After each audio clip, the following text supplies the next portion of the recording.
So there's many perks to living where we live. Michelle and I, Squirrel Tribe and I. But there's also a lot of downside, okay? Good and bad, pros and cons. The good news is that we have beautiful weather. Beaches, water, the ocean, the Emerald Gulf Coast. Here in Destin, Florida, we got the Gulf of Mexico, beautiful blue water, beaches, the bay. What more could you really ask for? Especially approaching summer.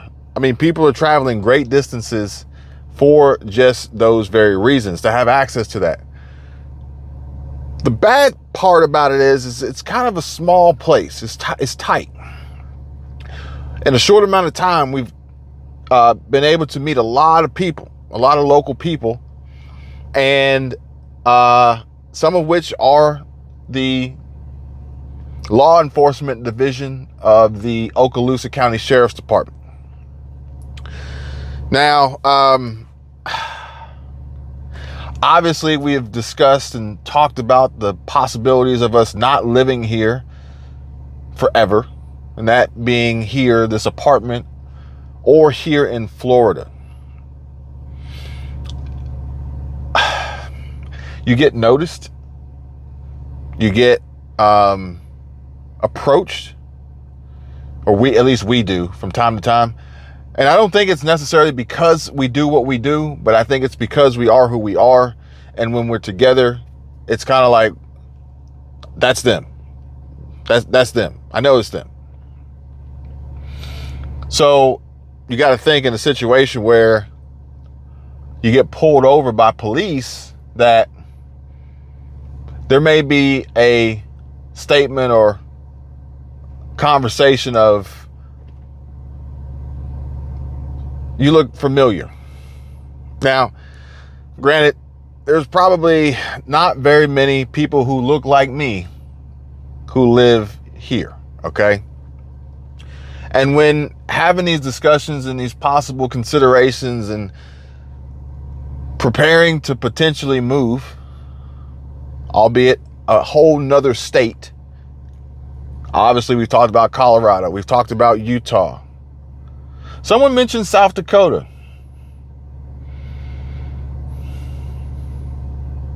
Michelle really likes Oregon, specifically the Oregon coast. Beautiful. We saw a beach over there last summer, driving full-time van life. We were driving down Highway 1. We saw a beach. It had black sand. She was in love. Freezing cold in the summertime, but hey, beautiful. Amazing place. Very, very... The landscape on the West Coast is unbelievable. She gets probably noticed more than me, even outside of Florida. But even here, you run that risk. She wears Squirrel Tribe t-shirts and stuff like that. So even if they don't know, a lot of people say, "What's Squirrel Tribe? What is Squirrel Tribe?" Just here recently, a CNN news report was released about our governor, the governor of the state of Florida, who's potentially going to be announcing his official 2024 presidential candidate run. Red state, blue state. That, up to you guys. Whatever you decide is fine. It's your call. Hopefully the votes come in based on logical decisions and not anything else. But the CNN report was a warning. Kevin, you and all other black people need to leave the state of Florida immediately. You're not welcome here. They're trying to erase black history in the state of Florida. How do you feel about that?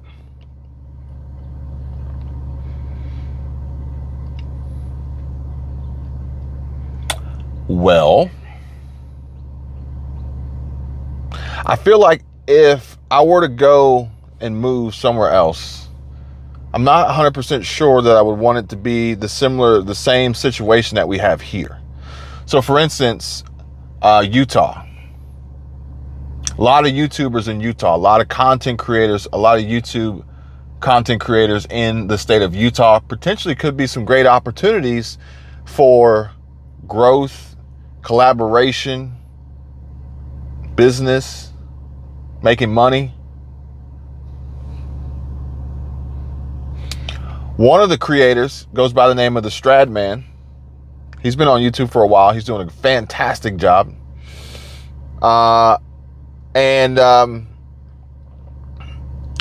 He drives around a lot of exotic cars, Lamborghinis, Ferraris, Bugattis, Paganis. I think he's even riding around in a Nissan now, which is technically exotic because he was able to get his hands on a new Nissan Z. I think he put a wide body kit on it. He put air suspension on it. But, he's got a huge following, tons of subscribers, gets amazing views, has done amazing for himself, built a great business, and has the means to continue to have fun and create content and bring it to other people to enjoy just as well. I remember we went to SEMA in probably 2020. Oh, no, not 2020. That wouldn't happen. We weren't going to SEMA in 2020. It was 2018 or 2019. We went to SEMA. And I remember seeing his Supra and his Aventador and his Jeep Gladiator. And there might have been one other vehicle there at the time, but they were all purple. He got them all wrapped in purple just for SEMA. And I think it's really cool. I think it's really funny because on camera, you wouldn't really notice some of these things. So what we would consider his wrap job, we consider it to be a 50-foot wrap job. So the Lamborghini Aventador was a 50-foot wrap job. And when you got up on it, you were like, oh, I mean, it was purple. At the end of the day, it was purple. In pictures and videos, it was going to be purple, but it was by no means perfect. Now, I think the Supra might have been a little bit better because the Supra was the highlight. The Supra was a wide body Supra. And this is essentially a BMW Z4, but it's a Toyota Supra for all intents and purposes. And that was inside the show. So that one was going to definitely have more eyes on it. And then, I think he even had a video where he trailered all of these vehicles at one time. It was quite the spectacle. But when talking about getting pulled over by the police, he actually put up a post yesterday, I believe, a community post on YouTube. And it says, and you see him getting pulled over. He got the flashing lights behind him. He's got his girlfriend with him. His girlfriend's from Canada. He even mentioned that on the video where she's not able to be here all the time because of the laws and how much time she can spend visiting from Canada to the United States. But his viewers are like, hey, we love your girlfriend. We love how she's a part of the show now. Where's she at? So it's kind of like Squirrel Tribe and me and Michelle, like people really enjoy having these added dynamics to the video. But his community post read something like he's getting pulled over by cops and he's like, the police, and they're like, you're that guy with the cars. I've heard about you. And he says, good things? And that's one of the situations where it's like, if I get pulled over or approached here in this tight-knit little community and in Florida, and they're like, I've heard about you. Well, what'd you hear? Like, where is this going to go? So when I look at it like that, from a standpoint of particularly like picking somewhere else to live and move, is like, do I want to go somewhere that's going to be a big place, big to do, real busy, and I can go unnoticed, potentially unnoticed, or do we look for that small, quiet, quaint, low population, rural setting sort of, backcountry area with beautiful landscape, rolling hills, mountains, enjoying nature and the world around us, but ultimately could potentially being a target because, you'll stand out.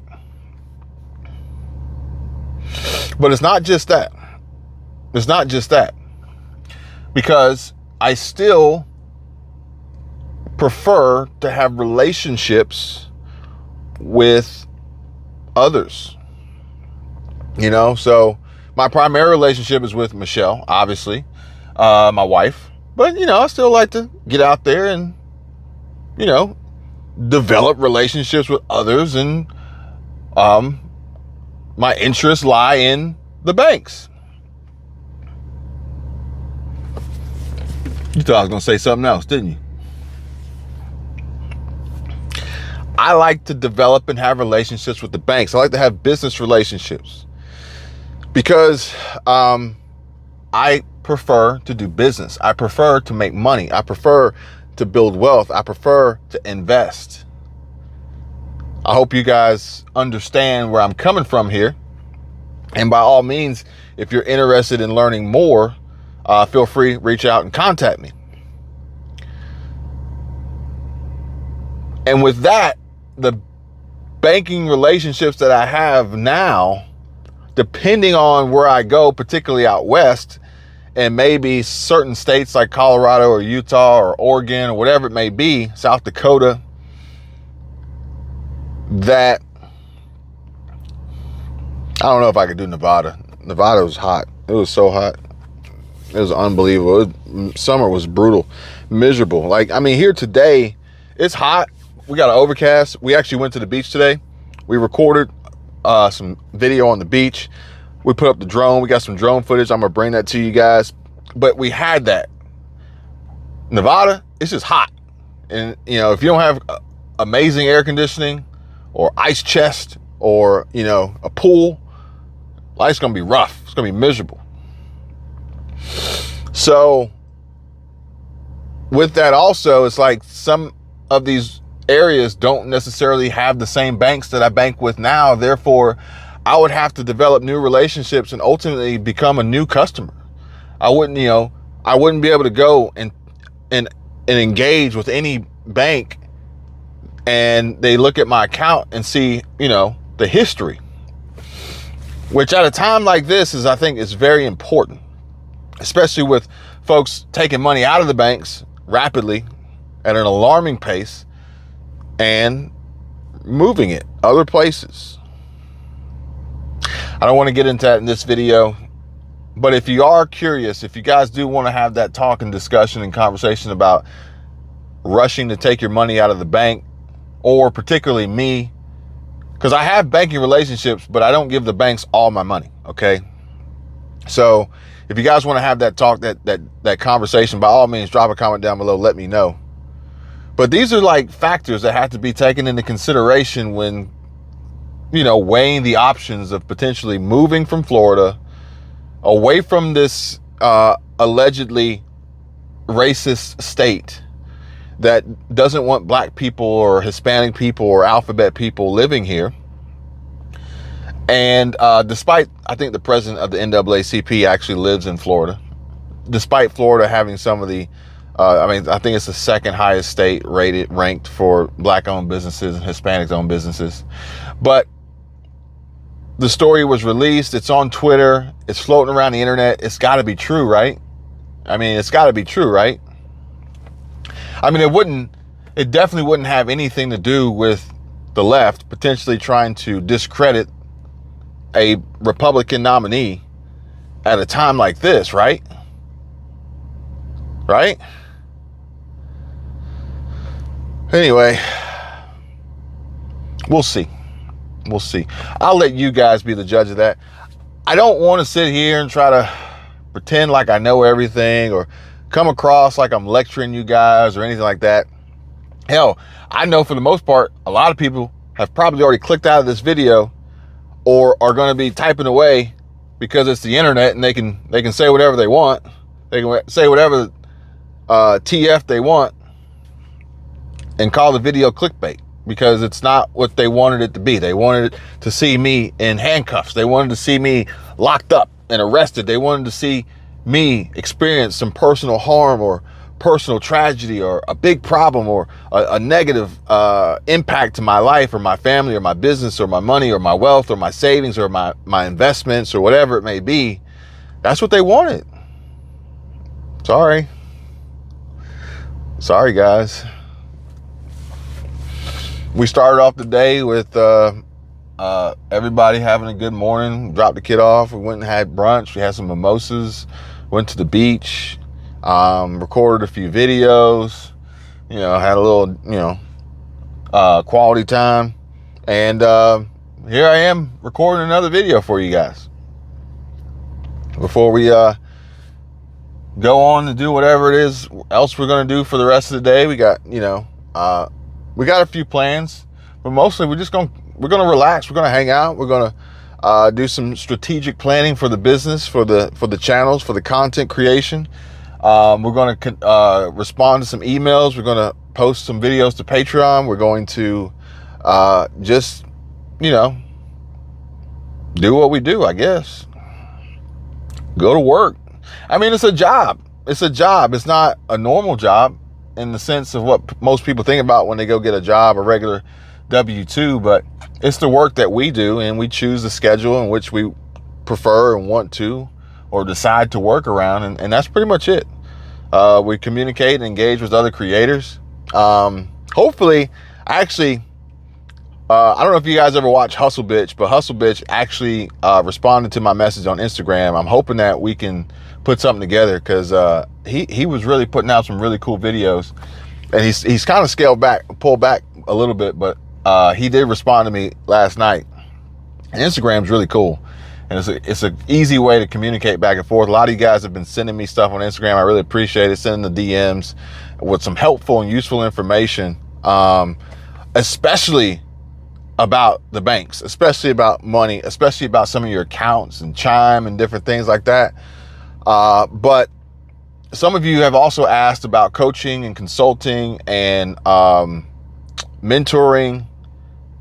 So yeah, I mean, I think it's an excellent platform to have the ability to have that reach and communication level, as well as you guys have been sending emails and joining Patreon and sending messages there. But yeah, these questions, I'm sorry, I got a little distracted. These questions really kind of get my wheels turning, because it's not just about what is the cost of living, what is the weather, obviously what is the political landscape, what is the level of rage and or hostility and hate. What are the perks? What are the pros? What are the cons? What are the negatives? What are the downsides if we were to choose to move? Now, fortunately, I think each move we get better. Each move we get better, because each move we have less and less stuff. Like literally, if it was like, hey, y'all need to move, we could be packed up in 24 hours and gone. And honestly, now to the point where if we just had to pick up and go, we could just pick up and go and we wouldn't skip a beat. All this stuff, it's all material. It doesn't mean anything, and can be replaced, or we don't even need it as it is, and we've really come to grips with a more simplistic lifestyle as we move towards more of a minimalistic lifestyle, but a lifestyle more focused on and centered around each other, enjoying this world, enjoying this life, this time we have together, and making memories instead of buying crap. Which I think the whole buying crap thing is about to take a back burner for a lot of folks with the current state of the economy and the recession and job loss and interest rates going up and credit card balances getting slashed and all these different things that are happening that people are now starting to see. And they're starting to see and they're starting to realize that, hey, everything that they told you, everything that the Fed is telling you, everything that mainstream media is warning you and alerting you of isn't really real. It's not really real. I'm not going to get into it on this video because I touched on it this morning. Sounds really, really perverted. Anyway, I threw up a video this morning about it. Y'all go check it out. Cash restrictions. The bank gave me a phone call with some shocking information that I did not expect, but it all makes sense when you really start putting the pieces together, and that's what we did on that video. But at the end of the day, life's still going to go on. Business is still going to conduct, but we have to decide and figure out where do we fit into this and what's going to be best for us and our family and our safety and our mental health first and foremost. It's a lot to think about. It's a lot to unpack. But I'll keep you guys in my thoughts. I appreciate you guys joining me yet again for another video. Smash the like button if you haven't already. Subscribe to the channel. You may have to subscribe again because YouTube may have unsubscribed you, and so just make sure you're still subscribed. Make sure you got your alerts turned on. I'm going to continue to bring you guys what I'm going through, what we're going through, what I'm thinking, what I'm feeling, what I'm hearing, what I'm seeing. Hopefully it can be helpful and beneficial to you. If not, you know, it's just a video that you guys would enjoy watching, you know. There's a lot going on. I don't think we all need to be like worried and panicked about, you know, empty shelves and shortages and things like that. I think there's there's a bigger picture here. Okay. There's a lot more going on that, you may not necessarily hear or be told truthfully about by others, some of which are on this platform, some of which tend to mimic other creators' content where they see, oh, well, they did really good talking about this, so I'm going to talk about the same thing. But a lot of these folks aren't able to have these same conversations because they're not living the same life, okay? And although they may copy your title, copy your thumbnail, copy your style, copy your intro, hell, they may even copy your whole damn transcript. If they don't live it, they don't know it, okay? And if they don't know it, how can they help you get through it? I'm not going to sit here and try to tell people how to run a homestead or start a farm or grow food or anything. I'm not going to do that because I don't know how to do that stuff. I tell you right now. Somebody even said, hey, Kevin, why don't you go buy that 101 acre homestead that was in your video yesterday in the Walmart video? Did y'all see that on the Walmart video where I took y'all on that tour of that homestead that's for sale? 2-point-something million by my buddy Zach, the listing agent. Now Zach, he tried to get me to get my real estate license to get into real estate and get and hang my license with his brokerage EXP. I don't know, that may be a consideration. But I gotta go, guys. I didn't spend too much time here talking with you. I appreciate you. I did not mean for this video to be this long, but I gotta go pick up Michelle because it's time to go. I'll see you guys real soon. Take it easy. Bye.